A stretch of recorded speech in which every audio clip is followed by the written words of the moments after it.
et bienvenue dans notre nouvelle émission, la Tribu Digitale 89% féminine.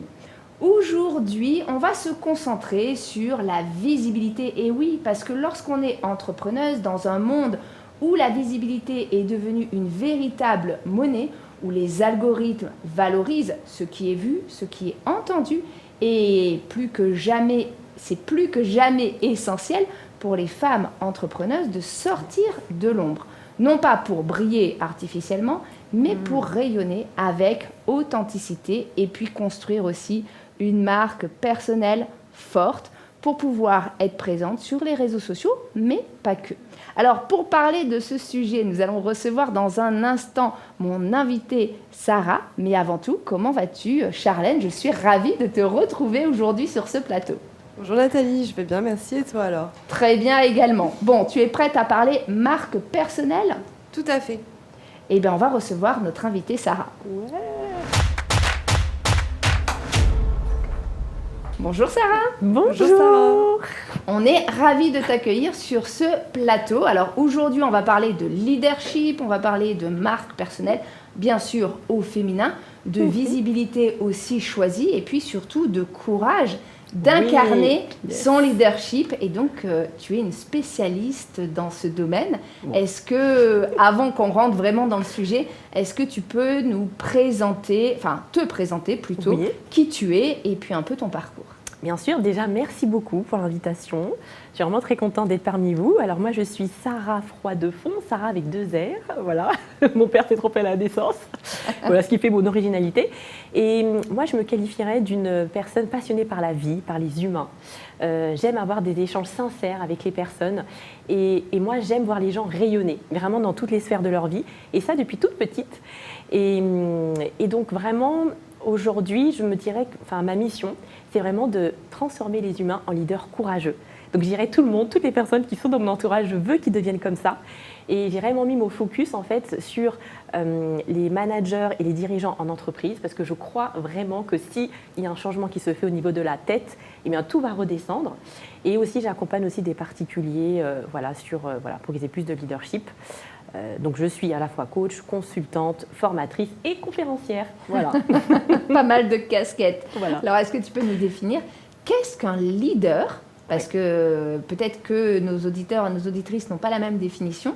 Et puis, pourquoi aujourd'hui, c'est important lorsqu'on est une femme, lorsqu'on est entrepreneuse, d'avoir ce leadership pour pouvoir construire une présence sur Internet et donc sa marque personnelle. Oui, très bonne question Nathalie, merci à toi. Alors pour moi, être un leader, c'est quelqu'un qui a une influence. En fait, pour moi, tous les êtres humains sont des leaders. Parce que leader, ça veut dire une personne d'influence. Sauf que le problème, c'est que tout le monde n'a pas une influence positive sur soi-même et sur les autres. Donc pour moi, un leader, c'est quelqu'un qui a une influence positive sur soi-même. Déjà, c'est très important. Et quand on a une influence positive sur soi-même, on peut avoir une influence positive sur les autres. Et justement, je n'ai pas dit aussi, je suis mariée, j'ai 2 enfants. Et justement, en fait, moi, le fait d'être maman, depuis que je suis maman, c'est vrai que j'ai commencé à devenir une leader, parce que je n'étais pas du tout une leader. Et je me dis que, justement, nos enfants, c'est vraiment très important de pouvoir s'influencer positivement nous-mêmes pour les influencer positivement eux aussi. Et je trouve que le fait d'être maman, c'est un bon exercice pour devenir un leader, parce que toutes les mamans ont envie, justement, d'influencer positivement leurs enfants. Donc, alors peut-être que je sors un peu du cadre, mais c'est pour ça que, quand on s'adresse aux femmes, dites-vous bien que vous êtes déjà leader dans votre famille. C'est sûr, vous l'êtes. Et l'idée, c'est que apprenez à l'être aussi dans votre travail. Waouh, voilà. Alors super, j'adore en tout cas tout ce que tu nous partages. T'as pas toujours toi été leader. Est-ce que tu peux nous raconter un petit peu comment tu as évolué, comment tu as mis en place cette affirmation de toi-même, cet alignement aussi, puisque pendant longtemps, au contraire, tu ne voulais pas qu'on te voie, tu ne voulais pas être visible et tu voulais raser les murs, on va dire. Absolument, c'est ça. Donc vous me voyez comme ça sur un plateau télé. Avant, j'aurais baissé la tête. Donc j'ai la peau noire, donc on va pas voir quand je rougis, mais j'aurais transpiré. Et vraiment, en fait, ce qui s'est passé, c'est que tout au long de mon enfance, moi, j'étais timide, je voulais être invisible. Et c'est vrai que je suis grande et je suis très fine, donc les gens me voient. Et j'ai grandi dans un endroit où il n'y avait pas beaucoup de noirs, donc j'étais quasiment la seule noire. Donc forcément, les gens me voyaient malgré moi, mais en fait, je n'assumais pas cette image. En fait, je n'assumais pas d'être grande, j'assumais pas aussi d'être mince, j'étais très complexée par mon physique. Et en fait, petite anecdote par exemple, je me rappelle quand j'étais en licence, donc en licence, en master, j'ai fait des mémoires, et devant le jury, j'ai toujours eu en fait, je pense, une faculté pour parler, être à l'aise à l'oral. Et quand je faisais en fait, je me rappelle une fois en licence, donc j'ai présenté mon mémoire auprès du jury, et en fait ils m'ont regardé, ils m'ont dit mais c'est incroyable, mais vraiment vous avez écouté, ils m'ont fait un retour, et ils étaient vraiment émerveillés par ma prestation. Et moi, j'étais genre fâchée. J'ai dit, mais non, j'ai pas envie qu'ils aient un retour comme ça. Mais pourquoi? En fait, je n'assumais pas que les gens puissent me faire des compliments. Donc, limite, je faisais exprès de me cacher. Et pareil, en master aussi, j'ai fait cette prestation à l'oral pour le master. Ils ont dit, mais qu'est-ce que vous êtes une bonne oratrice? Mais moi, je ne voulais pas être comme ça. Et l'idée, c'est que après, moi, j'ai travaillé en ressources humaines pendant 10 ans. J'ai toujours été quelqu'un, alors assez sociable, je parlais aux gens, mais après, quand je connaissais pas les gens, je ne parlais pas. Donc j'observais, voilà. Mais mon mari me disait, Sarah, mais en fait, tu es quelqu'un de... en fait, les personnes ne connaissent pas ta vraie personnalité, parce qu'avec les autres, tu regardes, tu dis rien, et avec moi, tu n'arrêtes pas de parler. T'es à fond. C'est ça, je suis à fond. Et en fait, ce qui s'est passé, c'est que, pour faire bref, donc, ce qui m'a permis de me transformer, c'est le fait de devenir maman déjà. Donc pour la première fois, mon fils est né en 2016. Et je me suis dit, mais en fait, Sarah, je ne suis pas moi-même. Donc au travail, je me posais des questions. Je me suis dit, mais je suis la fille genre hyper coincée, etc. Alors que normalement, j'ai envie de dire des choses. J'ai envie de m'affirmer, mais je n'osais pas. Et je me suis dit, mais j'ai un enfant, ce serait bien quand même d'essayer de le faire. Et après, quand je suis tombée enceinte de ma fille, donc là, grosse crise existentielle, j'ai fait... une grosse dépression, etc., parce que je ne me sentais pas forcément alignée dans mon boulot. Et je me suis dit, c'est comme si, au fond de moi, j'étais complètement endormie et il fallait que je me réveille. Et du coup, c'est quand ma fille est arrivée où là, je me suis dit, il faut vraiment que je me bouge. J'ai comme ressenti une voix intérieure, mon intuition qui me disait, Sarah, il faut que tu te bouges. Et là, j'ai pris mon courage à deux mains, donc j'ai créé mon entreprise. Et quand j'ai créé mon entreprise, donc j'étais timide, introvertie. Je me lance dans l'entrepreneuriat, la fille, elle ne sait pas vendre, un fantôme sur les réseaux sociaux, mais personne ne croyait en moi. Je dis, mais comment tu vas faire? Et là, j'ai investi auprès de mon premier coach qui a vraiment changé ma vie, mon premier mentor. Et je me suis dit, écoute, je vais complètement me lâcher. Je ne sais pas ce que je vaux, mais j'ai envie que cette expérience marche. Et justement, c'est ce premier mentor qui a cru en moi. Il m'a dit, Sarah, t'es brillante. Mais Sarah, mais tu iras très loin dans l'entrepreneuriat. Quand on faisait des séances en individuel, j'étais complètement moi-même. Et en fait, il a vu cette puissance que j'avais en moi, que moi, je ne voyais pas. Et comme c'était quelqu'un qui était entrepreneur depuis... ça faisait 10 ans, c'était quand même de l'expérience. Je me dis, il a peut-être raison. Et j'ai cru en lui. Et à partir de ce moment-là, je me suis dit, eh bien, je vais me mettre à fond, même si j'ai peur, je vais essayer de donner le maximum. Voilà. Et c'est comme ça, donc grâce à l'entrepreneuriat finalement, au début en tant que maman, au début de la création de mon entreprise, où je me suis dit, je vais commencer à être visible. Et là, il s'est passé des choses, voilà. On continuera l'expérience avec tes questions, parce que sinon, je pourrais faire un monologue pendant je ne sais pas combien de temps. C'est pas l'objectif. Merci de ton partage, parce que c'est vrai que je pense qu'il y a beaucoup d'entrepreneuses qui doivent se retrouver dans ce que tu dis. Ouais. Il y en a beaucoup qui veulent lancer leur activité ou qui ont lancé leur activité, peu importe, mais qui n'osent pas prendre la parole, qui n'osent pas être visibles sur Internet, qui n'osent pas démarcher, qui ont peur de gêner lorsqu'elles vont démarcher commercialement, etc. Et malheureusement, c'est des phases qui sont essentielles pour pouvoir développer son activité. Ouais. Et quand on n'ose pas, il ne se passe pas grand-chose. C'est ça. Alors, ces femmes-là, aujourd'hui... admettons qu'elles nous écoutent, qu'est-ce que tu leur dirais spécifiquement, peut-être pour prendre leur place publiquement, mais peut-être étape par étape, un peu comme toi t'as fait finalement, tu n'es pas devenue grande oratrice du jour au lendemain, tu as été par étapes, tu t'es fait accompagner, etc. C'est ça. En fait, moi ce que j'ai fait, je pense dès le départ, c'est que j'étais consciente de mes faiblesses, mais pour de vrai. Je ne faisais pas semblant. Parce que je me suis dit, je ne sais pas vendre, je vais me lancer en tant qu'entrepreneur. Et j'ai un côté, je suis très exigeante en fait quand même. Moi, j'aime l'excellence, c'est une de mes valeurs. Donc, j'ai pris un des meilleurs mentors. Je me suis entourée d'un des meilleurs. Ça fait 10 ans qu'il était entrepreneur. Il avait de très bons résultats. Parce que je me suis dit, je dois me faire aider dès le démarrage. Alors que je dois me faire aider parce que je connais ma faiblesse. Moi, je ne sais pas vendre. J'ai peur. Je ne suis pas sur les réseaux. Je suis un fantôme. Donc, la première étape, c'est de ne pas, en fait, être vraiment honnête par rapport à ses faiblesses. Là, on est nul. Voilà, clairement. se regarder dans une miroir, dire ok, là j'assure pas du tout, et trouver la personne, vraiment avoir un mentor pour pouvoir nous aider. Moi c'est ce que j'ai fait, et ça fait 5 ans que je suis entrepreneur, j'ai toujours eu des mentors, etc. Et pourquoi? Parce que ça va nous faire gagner du temps, on n'a pas de temps à perdre. Souvent, les filles, les mamans qui nous regardent, elles ont des enfants, etc. Il faut vite avoir une entreprise qui soit rentable. Et je trouve que le fait de se faire accompagner par quelqu'un qui a les résultats que l'on veut, parce que c'est ça qu'il faut faire, parce que moi je suis très exigeante quand je prends des mentors, c'est pas sur un coup de tête, j'observe ses résultats. Moi j'avais regardé justement, j'ai pris 4 mois à m'engager avec ce premier mentor, j'ai dit ok, il sait vendre, il a un business qui marche, je vais me lancer. Et c'est ça, et ce que j'ai fait un gros sacrifice financier, je tiens à le dire. C'est-à-dire que moi, je n'avais jamais pris, parce que les personnes qui se lancent, elles se disent, elles vont, comment dirais-je, mettre leur priorité sur la partie technique. Oui, il faut que j'ai un site, etc., la formation, etc. Mais en fait, elles ne savent pas se mettre en avant. Et si elles n'ont pas le bon savoir-être, le bon savoir, et c'est la base. Et moi, c'est ce que j'ai fait. Dès le démarrage, j'ai compris que c'était ça qui me manquait. Et j'avoue que du coup, cette personne, comme elle avait les résultats que je voulais avoir, elle était visionnaire. Tout ce qu'elle a vu en moi, j'y ai cru. Et ça m'a donné l'impulsion. Et je pense que les femmes, elles n'osent pas faire ça en se disant, elles n'osent pas peut-être faire ce sacrifice financier ou etc., cet investissement en disant qu'elles n'en ont pas besoin. Et quand on le fait au démarrage, je vous assure, enfin les personnes qui nous regardent, vous allez voir, en fait, vous allez gagner du temps et vous allez avoir des fruits rapidement. Et après le truc, sans s'épuiser et perdre du temps, parce que la vie est trop courte, je trouve, pour perdre du temps. Voilà, en gros. Bon, merci pour ton partage. Alors aujourd'hui, donc toi tu accompagnes plus spécifiquement les femmes à développer leur leadership et leur marque personnelle. Quels sont tes piliers, toi, au quotidien pour justement entretenir cette posture de leader? Parce que moi, ce que je dis souvent, c'est que ce sont des choses qu'on travaille un peu comme le sport. Hein. Si on ne fait jamais d'abdos, on ne va pas avoir des tablettes sur la plage pendant l'été ou autre. Mais du coup, c'est la confiance en soi, la posture de leader. C'est quelque chose qu'on doit travailler comme on travaillerait en fait ses abdos ou d'autres muscles. C'est ça. Alors, il y a plusieurs choses que je fais. C'est-à-dire qu'un leader, c'est quelqu'un qui va prendre des décisions et qui va aussi vers l'inconnu. Donc déjà, moi, dans la sphère personnelle, ce que je fais, je prends pas mal d'initiatives. Par rapport à des amis, je prends le lead pour organiser des anniversaires, ce genre de choses, etc. Quand il y a des situations compliquées dans la famille, j'essaie de trouver des solutions. Parce qu'un leader, en fait, les filles le font, les mamans le font naturellement, mais conscientiser.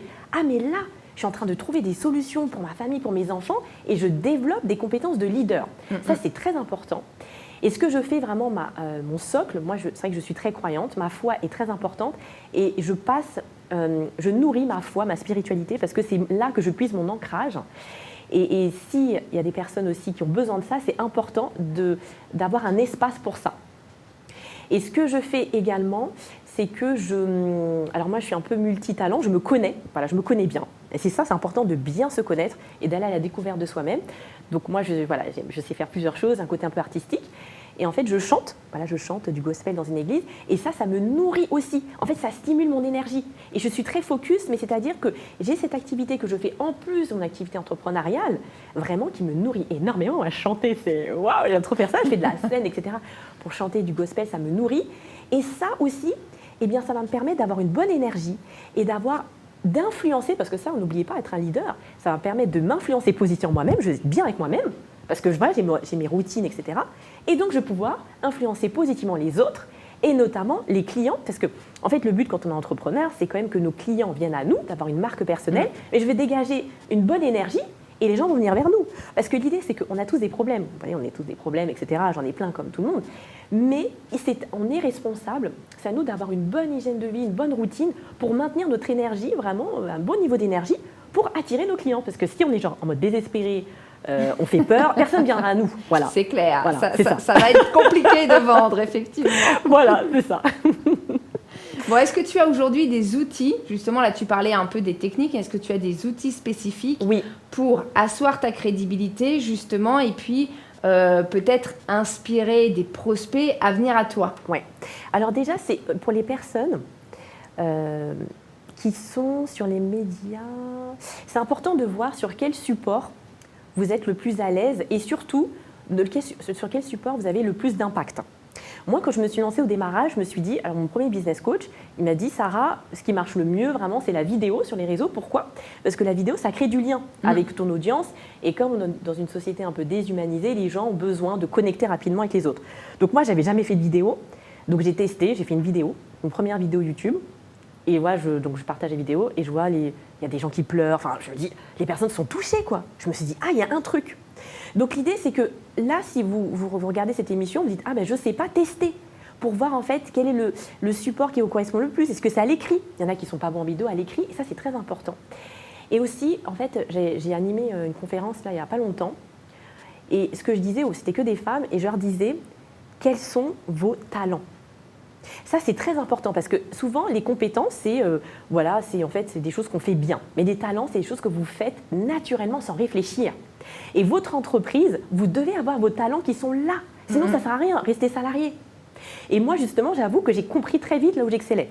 Moi, je suis une oratrice, je suis là pour parler. Ce que je disais justement à Charlène, en technique, je suis trop nulle. Voilà, faire des montages vidéo. En fait, je connais mes faiblesses et j'ai pas honte. Par contre, je connais mes forces. Je sais que quand je parle, j'ai de l'impact et j'inspire les gens et les gens changent. Donc l'idée, c'est qu'il faut connaître ses talents. Et souvent, les personnes que j'accompagne, elles se disent « Non, mais moi, j'ai pas de talent. » Et après, effectivement, je vois. Je dis « Mais je fais ça tellement naturellement. » C'est bon, c'est ça. Si tu fais le truc naturellement, c'est que c'est un talent.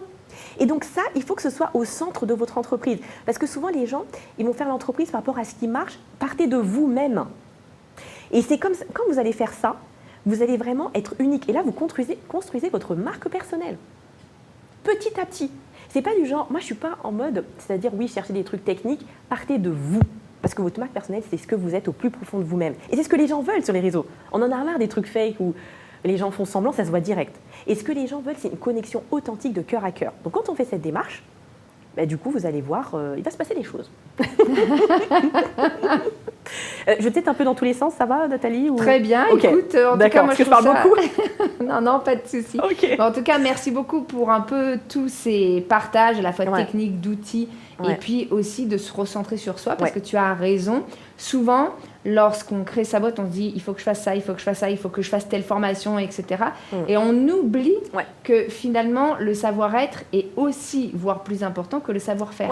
Parce que si on n'a pas le bon savoir-être, on ne va pas pouvoir bien expliquer, on ne va pas pouvoir accrocher ou expliquer nos valeurs à des clients qui ont les mêmes valeurs que nous. C'est ça. Et où on va même à terme perdre des clients parce qu'on ne va pas savoir bien communiquer avec eux, etc. Et c'est vrai que souvent, on laisse de côté le savoir-être alors que c'est juste essentiel. C'est ça, absolument. Et si je peux me permettre par rapport au savoir-être, pour les personnes qui nous regardent, pour quelle raison tout le monde ne le fait pas ? Parce que sinon tout le monde le ferait. Parce que c'est assez douloureux. Parce que souvent, pour aller à la rencontre de soi-même, il y a des choses du passé qu'on n'a pas envie de visiter, qui nous fatiguent, mais c'est nécessaire pour que la lumière puisse vraiment être visible. Et moi, c'est mon cas. J'ai un passé assez chargé. Et si vous me voyez comme ça, peut-être que j'inspire, etc., c'est que je fais ce travail, je ne vais pas de résistance. C'est-à-dire que je me dis, moi, je veux impacter. Je sais dans quoi j'excelle et j'ai vraiment envie d'avoir aucun élément de mon passé qui me retienne. Donc, moins on résiste, plus on va se laisser un peu guider et pour laisser ressortir notre lumière. Dont le monde a besoin, vraiment. C'est clair. Et oui, parce qu'on peut toutes, comme tu le disais, on peut toutes être leader et on l'est très certainement déjà au sein de notre foyer ou au sein de notre famille. Bon, en tout cas, merci beaucoup, merci pour ton temps et puis d'être venu sur les plateaux de la Télé Lyon. Pour finaliser cette interview, avant de passer à la chronique, est-ce que tu souhaiterais peut-être faire passer un message particulier aux femmes qui peut-être vont écouter cette émission et se dire « Ouais, non, mais moi, j'ai rien à dire, je suis pas assez, elle dit qu'il faut être présente, etc. Mais moi, je suis transparente ou je n'ai pas grand-chose à dire. » Qu'est-ce que tu leur dirais à ces femmes ? En fait, que ça, ce sont en fait des mensonges auxquels vous croyez, que moi j'ai cru aussi, il m'arrive parfois de croire en ça, parce qu'en fait, on s'habitue à cette posture de victime. Alors que dites-vous bien que votre message va impacter quelqu'un. En fait, c'est-à-dire que votre message a besoin d'être partagé par vous-même, parce qu'il y a une personne qui a besoin de l'entendre, parce que c'est votre histoire, votre propre histoire qui va résonner auprès de l'autre. Et personne ne pourra faire ça à votre place. Donc il faut arrêter au bout d'un moment, il faut arrêter de dire moi, moi, moi. En fait, c'est de la fausse modestie de se dire « Ah oui, mais moi, franchement, je sais pas. » Allez-y. et vous verrez en fait l'impact que vous allez avoir auprès des autres. Et c'est ça qui va vous mettre en mouvement, qui va vous donner envie d'avancer. Mais faites-le sérieusement, pas à 50%. Voilà, sinon ça ne marche pas. Bon, ouais, super. Merci beaucoup en tout cas. Merci. Eh bien, Charlène, je te laisse la main pour notre chronique habituelle. Merci Nathalie. Bon, déjà tout d'abord, merci à Sarah pour tes mots puissants et ton partage sans filtre. Ce que tu nous montres aujourd'hui, c'est qu'une marque personnelle ne se construit pas avec des filtres, mais avec du sens, de la clarté et du courage. Donc aujourd'hui, bien sûr, nos 5 conseils comme d'habitude. Alors le premier, se définir avant de se diffuser. Et oui, avant de chercher à être visible, il faut savoir qui l'on est, ce que l'on défend, ce que l'on veut, se incarner bien évidemment. Une marque personnelle forte ne repose pas sur la perfection, mais sur la cohérence. Donc, commencer par se poser les bonnes questions. Bien évidemment, quelles sont mes valeurs, mon message, mon intention. Le deuxième conseil, oser s'exposer même imparfaitement. Et oui, C'est On en vrai. a parlé là. oui, on revient sur ce que tu as dit, tout à fait. La peur de ne pas être assez, voilà, bloque encore beaucoup trop de femmes au jour d'aujourd'hui. Pourtant, ce qui touche, ce n'est pas la mise en scène, mais l'authenticité. Ouais. On n'a pas besoin d'être une experte pour commencer à prendre la parole. Il suffit juste d'être soi, avec justesse et courage. Le troisième conseil, s'appuyer sur des canaux qui reflètent qui l'on est. Donc on en parlait encore une fois aussi tout à l'heure. Donc LinkedIn, podcast, Instagram, conférences. Voilà, il faut trouver le canal qui nous correspond le mieux, qui va avec ses codes et son style. Et c'est le plus important. Choisissez donc bien les supports qui vous ressemblent, là où vous êtes à l'aise pour transmettre. Le bon canal, c'est aussi l'énergie, c'est aussi là où votre énergie circule. Le quatrième conseil, aligner le fond et la forme. Et oui, une marque personnelle et inspirante, c'est une marque qui ne sonne pas faux. Attention au décalage entre ce que vous montrez et ce que vous vivez. Incarner son message, c'est aussi accepter de montrer ses doutes, ses coulisses à son grand public. Et bien sûr, de faire grandir aussi le public. Le cinquième conseil, nourrir son leadership au quotidien. Et oui, une marque personnelle ne se décrète pas en une fois pour toutes. Elle se cultive au quotidien. Donc entourez-vous des bonnes personnes. Pensez aux abdos pour l'été prochain. C'est ça. Formez-vous, inspirez-vous. Ancrez des rituels qui vous recentrent sur votre vision et vous donnent l'élan d'oser. Donc vous l'aurez compris, être visible, ce n'est pas jouer un rôle, c'est assumer pleinement qui vous êtes et le faire rayonner. Bien évidemment, que serait notre chronique sans une petite citation? Bien évidemment, Charlène. Alors, notre petite citation du jour est de Marianne Williamson. Alors, pour rappel, c'est une auteure américaine de livres de guidance spirituelle et une conférencière. Ouais, Petit clin d'œil à toi. Ouais. Donc, elle disait « Notre peur la plus profonde n'est pas que nous ne soyons pas à la hauteur. Notre peur la plus profonde est que nous sommes puissantes au-delà de toute limite. Ouais. » Alors, brillez à votre manière. Waouh, tu Magnifique. connaissais cette Oui, phrase? mais je la partage souvent à la fin de mes conférences. La dernière, je l'ai partagée d'ailleurs. Il y a un Ah mois. bah voilà. Excellent. Ah bah top. Bah comme quoi, les grands Trop bien. esprits se rencontrent. C'est clair. Exactement. Génial. Sans savoir, j'ai pas triché. Bah oui, Wow. oui, sans savoir, oui. Trop bien. Bon, bah merci beaucoup, merci pour ces conseils, effectivement, qui reprennent un peu ce que tu nous as expliqué de manière synthétique et pertinente. Merci à toutes les deux, surtout Merci. à toi, Sarah, d'être venue aujourd'hui sur les plateaux de la télé de Lyon. Merci également à nos auditrices et nos auditeurs, toujours plus nombreux. N'hésitez pas à commenter ou tout simplement à nous envoyer un email à la tribu digitale, non c'est quoi, je ne sais plus. Bref, on vous le mettra en fait en commentaire si jamais il y a des sujets qui vous intéressent et que vous souhaitez que l'on mette en fait à l'ordre du jour dans nos prochaines émissions. En tout cas, très belle fin de journée, après-midi ou soirée en fonction de quand est-ce que vous regarderez cette émission. Et on se retrouve donc le mois prochain pour notre dernière émission de 2025. Très belle journée à chacun et à très vite.